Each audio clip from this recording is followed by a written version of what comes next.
Hanggang sa maganap ang malagim na aksidente. Dumating ang mga rescuers. Mabilis mang nakapag-report ng tungkol sa naganap na aksidente, kaya't hindi tumagal ang 30 minuto at dumating na ang rescue team para sumaklolo sa kanila. May ambulansya na nakaparada sa gilid ng highway. Kinukuha ang dugo ang katawan ni na Emily at Arman. Nakamulat pa ang mga mata ni Emily, ni hindi kumukurap. May diwa pa siya. Nakita pa ni Emily ang sarili at si Arman na duguan. Mabigat na mabigat ang kanyang ulo. Manhid ang buong pakiramdam niya at hindi niya magawang iangat ang sarili para makahingi ng saklolo.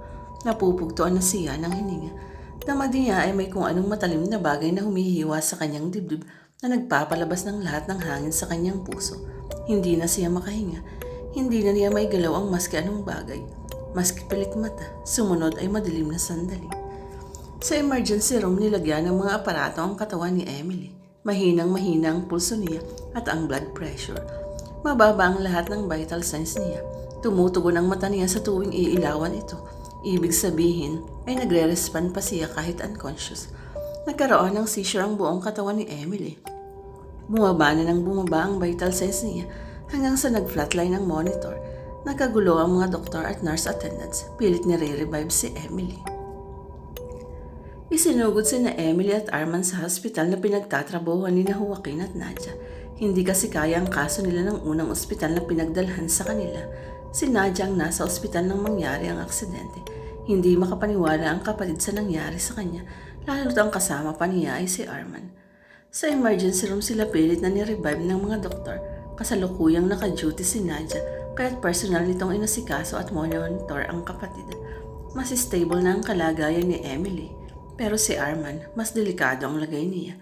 Sabi ni Nadia kay Joaquin dahil kadarating lang ng lalaki sa ospital. Nagtama ang paningin ng dalawa. Kahit hindi sila mag-usap, kapwa nila nauunawaan kung ano ang nangyayari. I'm sorry, nagawang sabihin ni Nadia. Halatang nasaktan si Joaquin sa kanyang nalaman. Batid niya na karibal niya sa puso ni Emily si Arman. Nalaman niya ang dalawa ang magkasama. Wala siyang kamalay-malay nang sinasabing kaibigan na sasamahan ni Emily ay si Arman. Pinigilan ni Joaquin ang sariling emosyon. Inisip niya ang tungkulin bilang isang doktor kahit nasasaktan siya sa tagpong dinatnan niya. Magkasama sa isang aksidente ang kanyang babaeng pakakasalan at ang lalaking naging karibal niya sa puso nito. Sa isang silid na natauhan si Emily, maraming aparato na nakakabit sa katawan niya. Wala siyang bantay. Ihinala niya ang paningin sa buong paligid. May bulaklak pang nakapatong sa mesa. Galing kay Joaquin. Nagtaka siya kung ano ang ginagawa niya doon. Saglit lang ay naalala niya ang aksidente. Nag-flashback sa kanya ang huling pangyayari. Magkasama sila ni Arman sa sasakyan nang mabangga sila ng isang malaking truck. Tumalsik ang kotse ni Arman. Nagpabali-baligtad. Nakita pa niya ang sarili at si Arman na duguan at nag-aagaw buhay sila. Mabigat na mabigat ang kanyang ulo noon.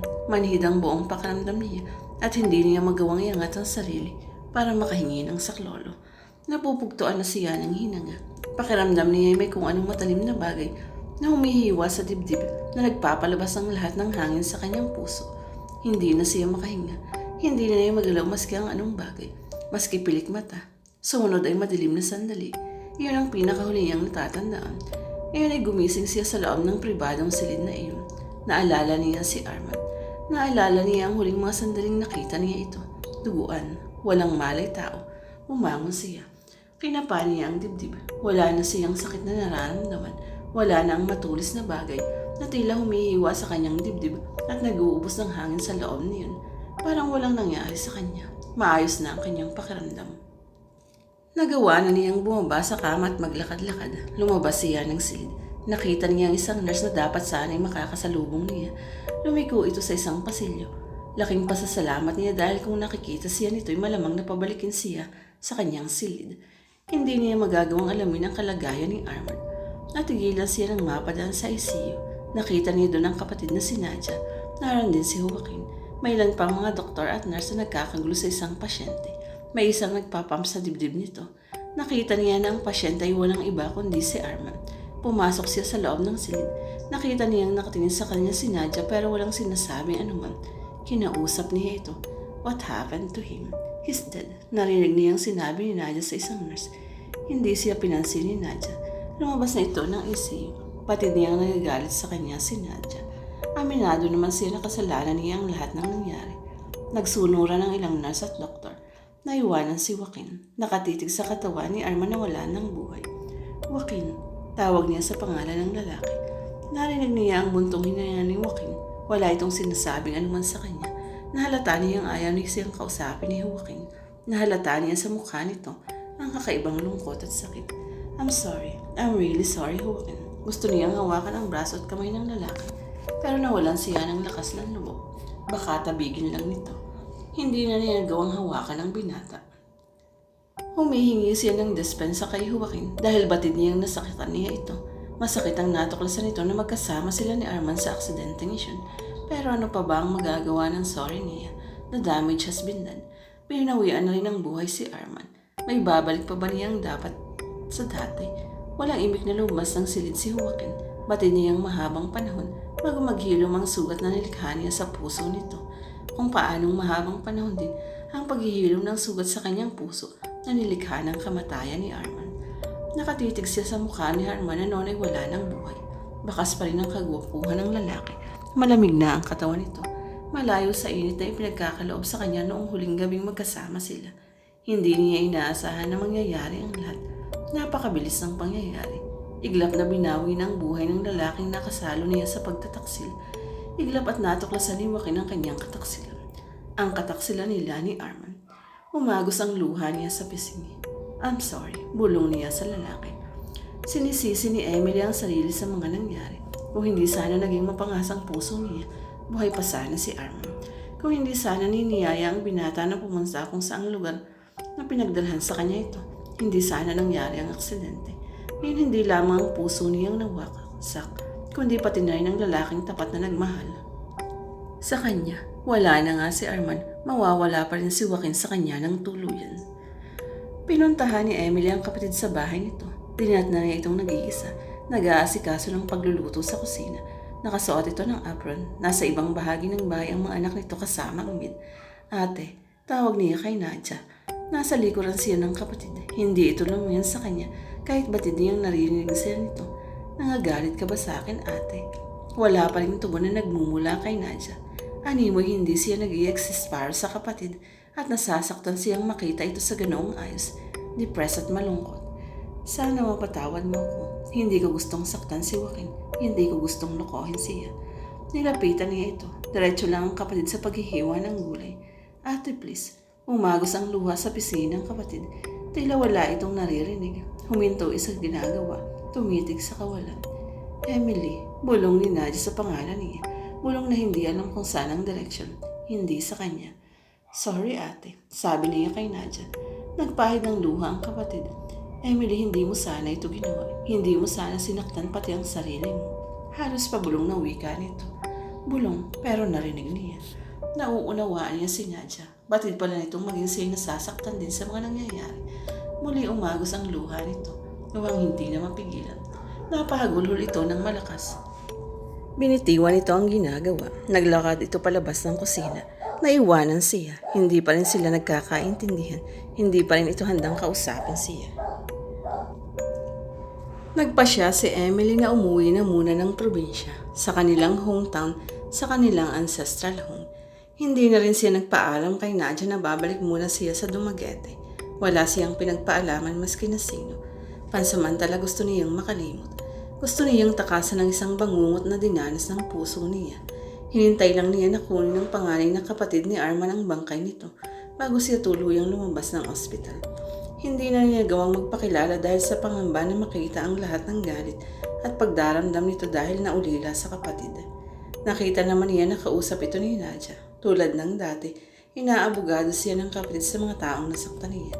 Narinig niyang iuuwi si Arman para ilibing sa hometown ng mga ito sa Pangasinan. Mag-isa siyang nakaupo noon sa upuang nasa labi ng ospital. Idinaan pa sa harapan niya ang bangkay ni Arman. Kagat-labing tinanggap niya ang kinahinatnan ng kanilang pag-iibigan ng lalaki. Isa itong trahedya.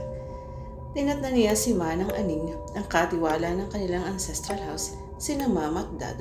Natigilan siya. Hindi niya umawari. Kung bakit nagawa niyang itanong at hanapin ang ama't ina kay Manang Aning, nagbalik sa isip niyang patay na nga pala ang mga ito. Oo, Maaaring buhay pa ang mga ito sa isip niya, pero totoong patay na ang ama't ina. Ulila na silang magkapatid. Naguguluhan siya, nalilito, halo-halo, sumasakit ang ulo niya. Iniisip niyang baka naapektuhan ang kanyang memorya dulot ng aksidente. Selective memory loss. Baka mayroon siya noon. Bakit ngayon ka lang umuwi? Ang tagal ko nang nag-iisa dito. Hindi man lang kayo nakaalalang tumawag ng ate mo. Kumusta ka naman ang aning? Lagi namang malungkot ang buhay dito, pero nasanay na ako. Malungkot ang tugon sa kanya ng matandang babae. Laging malungkot ang buhay nito. Bagay na kinasanayan na raw ni Manang Aning. Totoo iyon. Mag-isa kasi itong namumuhay dahil iniwan ito ng kaisa-isang anak na nagpuntang Maynila para doon magtrabaho. Hindi man lang ito naalala ng anak na bisitahin o padalhan man lang ng pera. Kung hindi pa sila nagpapadala ng pera dito ng kanyang ate Nadia, ay tiyak na mas kaawa-awa ang kalagayan ng matandang babae. Magbabakasyon muna dito ako, Manang Aning. May makakasama ka dito pansamantala habang nagpapagaling lang ako. Nagpapagaling ng sugat sa puso. Wala nang sinabi nga naman sa kanya ang babae na hindi ito nagtanong kung bakit, kung ano ang pagagalingin niya. Pinakinggan niya ang mga sinabi niya. Hindi siya nagtaka. Likas naman dito ang pagiging tahimik. Hindi na rin niya sinabi ang dahilan ng biglang pag-uwi ng probinsya. Agad siyang pumasok sa loob ng kanyang silid para magpahinga. Malinis, well-maintained. Hindi pa rin nagbabago si Manang Aning sa loob-loob niya. Malinis pa rin ito sa bahay. Wala pa rin ipinagbago ang itsura ng kanyang silid. Ang arrangement ng kanyang libro ng college, ang closet na punong-puno ng damit, ang mga sapatos at bag na koleksyon niya. Iyon pa rin ang pundan ng kanyang unan. Naroon pa rin ang stuffed toy na inigalo sa kanya ng ama na may kasiyam niyang kaarawan. Pagkaraan ng kaarawan niya ay namatay ito dahil sa atake sa puso. Iyon ang kaarawang hindi niya makakalimutan. Tila nag-flashback sa kanya ang mga nangyari sa kanya noong bata pa. Iglat pa at naalala niyang maraming tagpo at pangyayari sa buhay niya.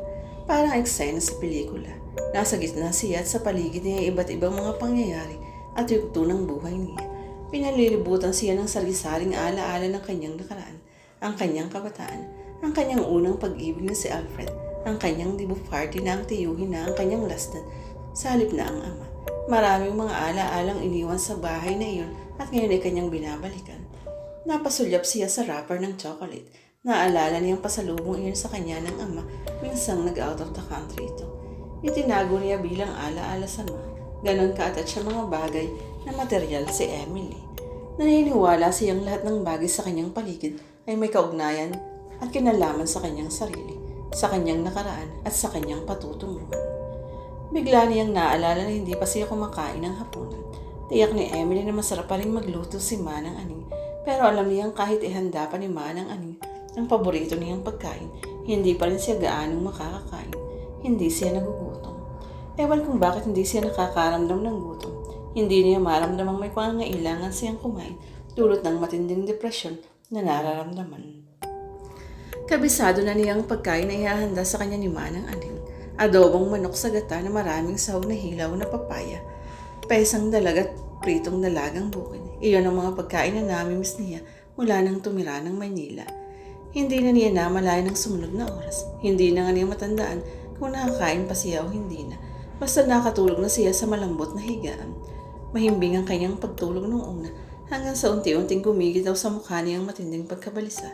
Umuungol na siya. Napagpapabaling-baling ang ulo. May kung ano siyang nakikita sa kanyang panaginip na nagpapagulo ng kanyang pagtulog. Napanaginipan ni Emily si Arman. Arman, ungol niya. Nitong mga huling araw ay madalas niyang napapanaginipan ng lalaki. Parang hindi siya hinihiwala na ito maging sa kanyang pagtulog. Parang laging kasama niya ito kahit saan siya magpunta. Madalas na nagbabalik sa kanyang isip ang huling tagpo na magkasama sila at ang nangyaring aksidente. Nagmulat ang mata si Emily. Bumaling siya ng higa. Natigilan siya dahil naroon si Arman at katabi siya. Suot nito ang damit kung saan sila huling magkasama. Pero walang dugo. Natiyak niyang nananaginip siya. Binabangungot. Napatili siya ng malakas. Pakiwari na hinuhugot ang kamalayan niya patungo sa ilalim na hukay. Sa mas malalim na hukay. Pero hindi siya tumigil sa pagtili. Maski alam niyang matutulog lang siya. Walang patid ang ginawa niyang pagtili hanggang sa nagising si Emily mula sa isang malalim na bangungot. Tila minumulto siya.